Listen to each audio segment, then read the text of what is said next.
There's absolutely no doubt that the DJI Avata is going to be a very popular choice for real estate videos and other fly-through drone tours. But is this the right choice for a professional or a beginner? Does a professional have a place in the toolkit for this? Today we're going to look at 20 different categories and compare the DJI Avata to a more traditional home-built or bind-and-fly Cinewhoop. And we're going to look at this from both a professional and a beginner's perspective. And a small disclaimer, these are just my opinions. If you don't agree with them, that's okay. And my opinion may change based on future firmware updates on certain topics. So let's go ahead and dive right in. The first category is ease of use. Now, from a beginner's perspective, this is a hands down, no-brainer. The DJI Avata wins. There's no contest. Getting into FPV has a very steep learning curve. Before you even make your first purchase, you have to know about hardware compatibility, types of batteries, and how to safely charge them. So DJI makes it very simple where you just buy something and it works. Now, I also think this is a win from a professional perspective because it just works. You don't have to think about it much. If you're already flying traditional FPV drones, you've already gone through that steep learning curve and you're ready to go. You don't need to learn much to fly a DJI drone. You're just probably going to be annoyed by firmware updates and geofencing. Now, the next category is durability. From a beginner's perspective, this thing is very, very durable, but anything's possible. I've seen people break it already on YouTube. Beginners have more of a tendency to crash than someone who's been flying for a while, so be prepared to make a repair to it or at least send it into DJI. Now, if you're using this professionally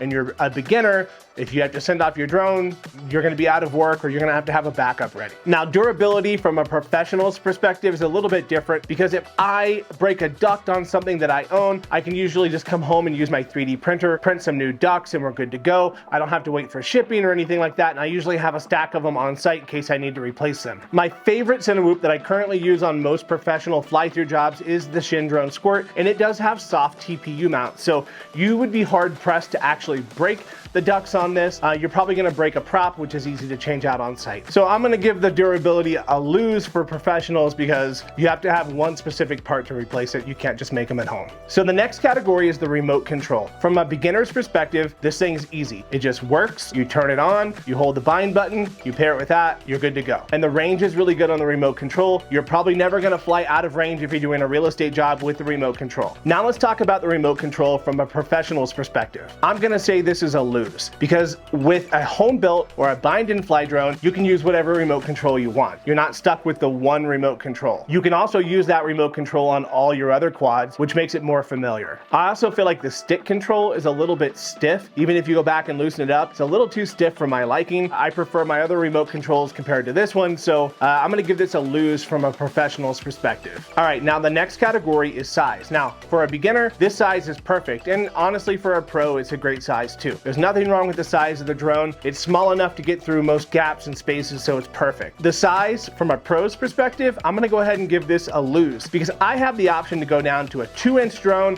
or up to a 10-inch quad if I want, and I can fly a full camera load or I can do a really small camera on it. I get to pick what I want, so if I need something that requires a really, really small drone or something that requires a larger payload, I have the option to do that. Now, the next category is the video transmission system. For a beginner, it's obvious that this is an amazing system. You're going to go further than you possibly need to with this system. It actually works better than any of my previous systems that I've had. So it's a hands down win for you. The quality is great inside the goggles. The link through penetration is amazing. You're going to love it. Now, the video link for a professional, I just said how great this system is, and it really is. But here's the thing. As a professional, I have the option to change out my video system. If I want to use a Fat Shark system, the Walk Snail system, if I want to use HD0, I can change out my systems in my quad and use whatever I want. With the DJI system, you're stuck with what you have. But I must say that the image quality coming from this new system is the best I've ever seen. The next category from a beginner's perspective is altitude hold. One of the hardest things to learn how to do when you're flying a drone in a tight space and you're flying slow is to maintain your altitude without bobbing up and down as you're flying. It's very hard to do. So the fact that the DJI Avata has downward sensors and it holds your position flat and level as you're flying is absolutely amazing, and it makes work easy for you. Now, altitude hold from a professional perspective, I actually don't like it. What I don't like about it is I'm so used to flying and maintaining my altitude that I'm usually working both of the sticks to maintain altitude. So I'm pitching and I'm also able to round corners, and as I'm approaching something, I know how much stick to give it to be able to lift up and over things. Where on the DJI Avata, it feels a little bit more jerky. Like if you want to gain altitude, it's like you're flying any other DJI camera drone. It does one of these. It kind of lifts up and down. Where on my traditional home-built drones, they're much smoother. I can like kind of linear move in and out of altitudes as opposed to just like herky-jerky. And I'm sure that this is new and there's a lot of adjustment I need to get used to, and it will probably get better with time, but I find this is a lose. All right, the next category from the beginner's perspective is the battery. This is obviously another win. All you have to do is plug the battery in. It's as easy as charging your cell phone. And if you forget to discharge the batteries after you get home, don't worry, they're gonna automatically discharge for you over the course of the next couple days. So it makes it very easy to maintain your battery and safely charge them. Traditional FPV drone batteries, LiPos, can be very dangerous. If you do not charge them correctly, they will burn down your house. Now let's talk about the battery from the pro's perspective. Obviously it's great, it gets a really good flight time. They claim 19 minutes, it's not. It's gonna be probably maybe 9-10 minutes if you're flying it the way we fly it, which is great. Now I can get similar flight times, if not more, using a Li-ion battery, which is typically what I fly on my Cinewhoop. So for me, really the only advantage is the safe kind of charging that DJI provides. And also the huge one is being able to automatically discharge. Sometimes as a professional, when I go into a job, I don't know how many batteries I'll need. So I just charge a bunch and I end up with extra, and then I have to discharge them to not damage the battery in long-term storage. The fact that the Avata will automatically do it for you is a plus. Now here's the downside. With a traditional FPV drone, I have choice on how many milliamp hour. I have choice if I want a Li-ion or a LiPo. I have brand choice. I have C rating options. You do not get those options if you buy the Avata, so I'm gonna have to give the battery a loss to the Avata on the professional side. All right, now let's talk about manual mode for beginners. Manual mode is something you're definitely going to have to work up to on any sort of FPV drone. It doesn't come easily and it takes lots of practice. I highly recommend practicing in the goggles or on a simulator on your computer so you can get used to flying in manual mode before you try it in real life. It's fairly easy to put this drone into manual mode. There's a couple settings you have to change in your goggles, and you have to remove the screw to let your stick not have a spring action for your throttle. And after you do that, you're good to go. You can switch it into manual and you can fly. Now I have found that this drone is a little bit harder to fly in manual mode for myself. When you're indoors, it's fine outdoors, but if you're doing it in a tight space, it's very hard to do. Now let's take a look at the manual mode from a professional's perspective. Like I said, it is a little bit harder to kind of rein in exactly how I like to fly. I usually like to have pretty slow rates, and I have very custom PID tuning and adjustments for throttle expo and things like that. There is some adjustment on the DJI Avata through the goggles that you can do, but you're not going to be able to change your PIDs. You're only going to have adjustments for your rates. And there are so many other components that we are used to in Betaflight or KISS that we can customize to make the drone fly exactly how we want it to. You don't really get that with the Avata. So I'm going to have to give manual mode a loss from the professional's perspective. It still works. It's fun to fly. It's not something I'm going to take into a $3 or $4 million house and feel comfortable ripping around, but I do feel comfortable with my bind and flies or my home-built drones like the Shin Drone Squirt. I'll do that all day long. All right, now the next category is the gimbal. Now for a beginner, the gimbal is great. If you're in normal or sport mode, the gimbal will automatically tilt and adjust based on how fast you're flying forward to keep that angle no matter what. On a traditional FPV drone, you fix your angle before you take off. Whatever angle you're set at, that kind of dictates the speed that you're gonna fly at. So the cool thing is you can fly around slow and then speed up because the gimbal will automatically adjust to calibrate if you're flying in normal or sport mode. And if you're flying in manual mode, it's very cool that the goggles actually give you a display of what camera angle you're using, because we're usually guessing at that in the FPV world. Now the gimbal from a professional perspective, in my opinion, is just something else that could break. If I'm gonna fly this at a fixed altitude, that's fine. I have no problem with it. It is nice that you can actually adjust it in the goggles and change your speed and everything. It is cool. It is something that you could break if you crashed head first into something, but you could also do that on a traditional drone. You could break your lens or whatever. So it is what it is. Now, the next category is camera settings. From a beginner's perspective, it's great. You can actually set this thing to auto. There is manual control on the camera as well. I found that the auto settings actually adjust fairly smoothly so they don't look too awkward. So that is a win for the Avata as a beginner. They make it really easy. All the settings are right there. Now, there are some settings that I couldn't find in there, sharpness and things like that, but for the most part, What you're gonna need is there, and the image looks pretty good. Now let's talk about camera settings from the professional perspective. As of right now, the camera is set at 60 frames per second. Sure, they're gonna update that with a firmware real soon, but basically that means that you're stuck at 60 frames a second, which means if you wanna use the 180-degree shutter rule, you're gonna be going at 1/120, which means that it's going to be darker in your image, and making your image darker doesn't go great because that means you're gonna have to bump up your ISO. So that's one thing that's not great about it. The other thing is I haven't found a place to adjust your sharpening. I find that the image is a little sharp for my liking. Another great thing about using a home built or traditional drone as a professional is you can do stuff with your GoPro like install GoPro Labs. And with GoPro Labs, I can set an upper limit on my shutter angle. So that's one really great feature about using a GoPro externally, is being able to use GoPro Labs. Now let's talk about the image quality from a beginner's perspective. This camera looks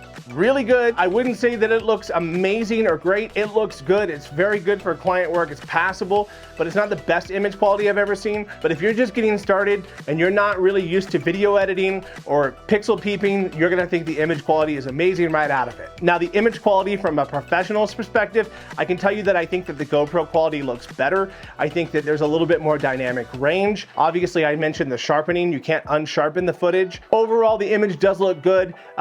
Could it be passable on a job that I'm using? Absolutely. Would I use it on a job? Sure. But I think if you have a higher end job and you're wanting a higher end image, use your GoPro. You're not gonna get the best image quality out of the Avata, although it is good. All right, now this next category may seem a little bit obscure, the 4:3 aspect ratio. Now, for a beginner, this probably doesn't matter at all. And that's all I'm gonna say about it. I'll get into that on the pro side. Now, why this matters for a professional. I use 4:3 on my GoPro when I'm either filming in 4K or 5.3K. This allows for more room for image stabilization in post-production. I never film with in-body stabilization. I always run my footage through some sort of post-stabilization after the fact. As of right now, I don't see an option to select the 4:3 aspect ratio. It's actually grayed out on the DJI Avata. So speaking of stabilization, that is our next category. And for a beginner, the built-in image stabilization is great. It has traditional rock steady stabilization, or it has the horizon leveling, which is typically what I end up doing when I'm flying indoors. This is a win. You can also do this on obviously a traditional drone. You can do this with a bind and fly if you're using a GoPro or some other camera. You can run it through real steady or gyro flow, or use its own in-body stabilization. And you can use horizon leveling, but out of the gate as a beginner, it just works. It's easy to use. You're good. Stabilization from a professional's perspective, I'm gonna give it a lose. I think it is great. It works good. It's kind of a win-lose, honestly, because DJI actually listened to the community and they provided us with the gyro data for the first time on any of their drones. So you can actually take the footage and run it through gyro flow, which is a win. So maybe I'll give it a win. I don't know. It's kind of a win-lose. But the reason I would say that it's kind of a lose is because in the professional space, we have more options if you're using something external, like a GoPro. You can run it through gyro flow. You could run it through real steady, which I think for a professional, real steady is just a little bit more streamlined. It's easier to use, especially if you're batch editing 20, 30 clips from a shoot. It's just a little easier for me through real steady.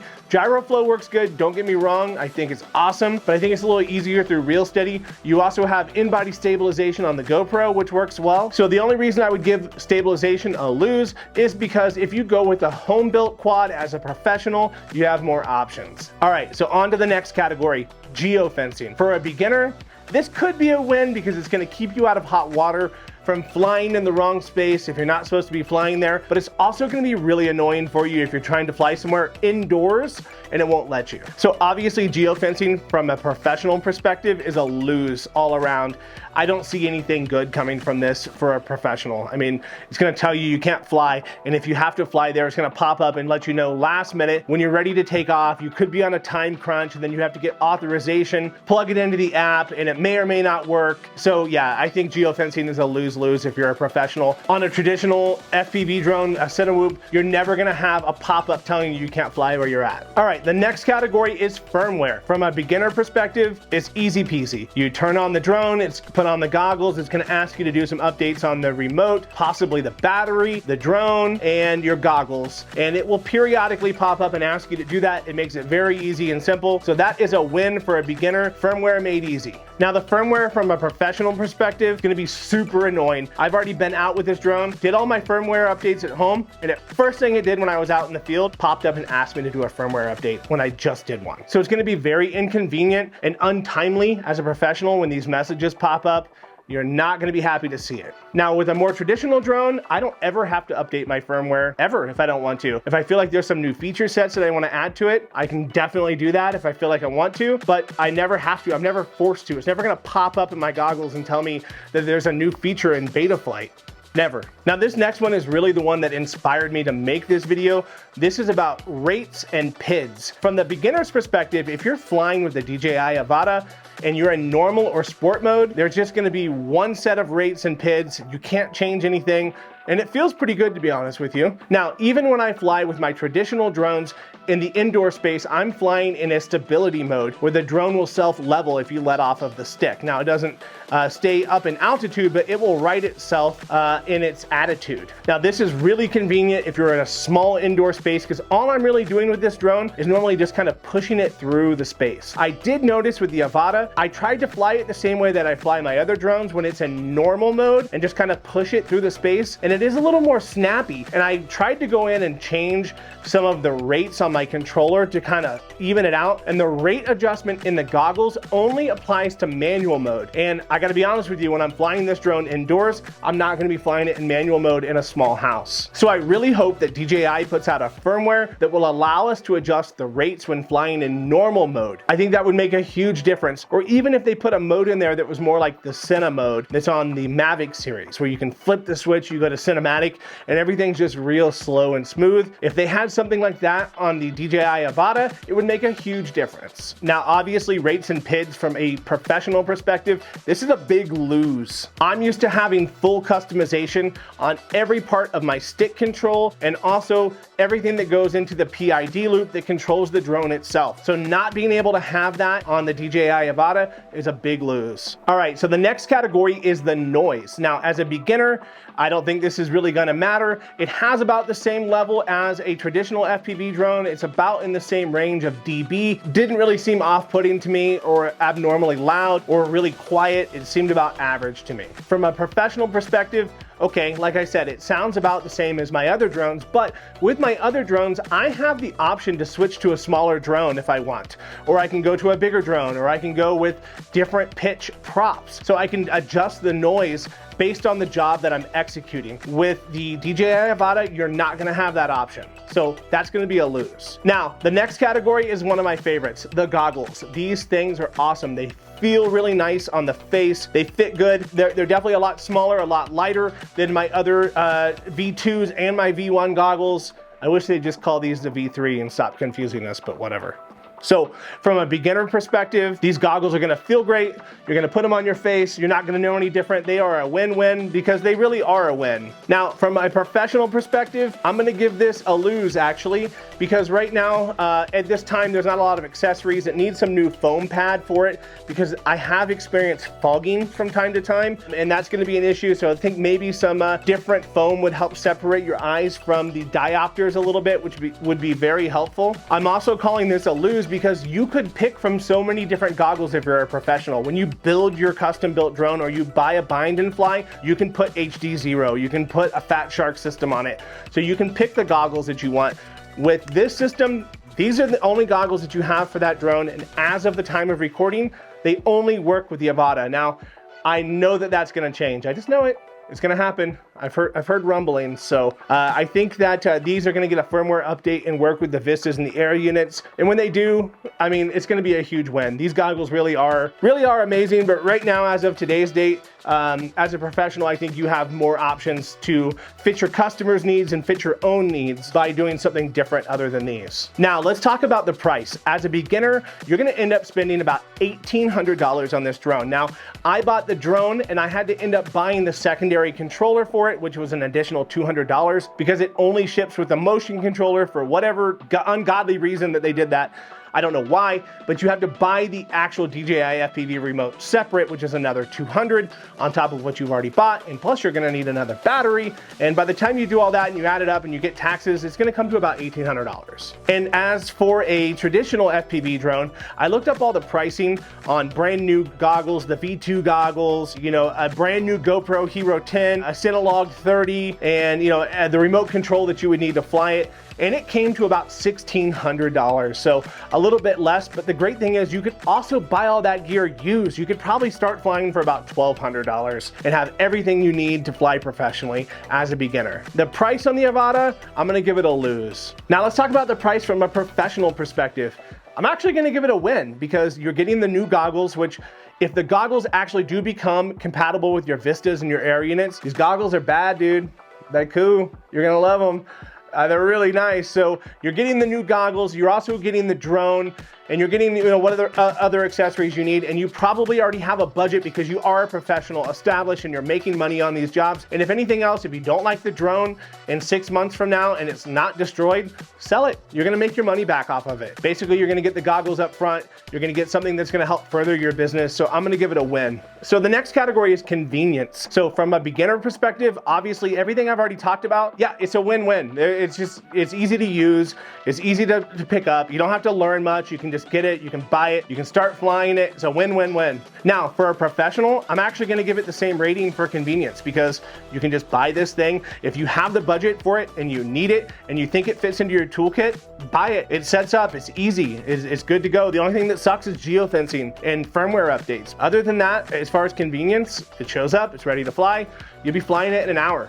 All right, and the final category is going to be the quality of delivery to the customer. Now, as a beginner, I think this is a win. It's going to help do everything for you. You have in-body stabilization, you have a great image coming right out of it. And the clients that you're gonna be picking up are probably not gonna be top tier clients, and they shouldn't be top tier clients if you're a beginner. You should be building a portfolio. You're gonna be blowing these people's minds with what you're delivering to them with this drone. I think that that's a win for beginners. The quality of product that you're delivering as a professional, I'm gonna say it's a lose. I think that the quality is good. I think if you're already established and your clients are expecting a certain level of work, they may notice a little bit of a shift. Now, I think that this could be a win for a professional if you're doing lots of jobs, or if you're doing jobs that are like smaller scale, like you're doing a house that's maybe, you know, $250,000 and they want to fly through. Yeah, you could probably get away with that. But as soon as you go to that $3, $4, $5 million mountain home or beach house or whatever, wherever you live, and you start using something like that, it's not going to look as good.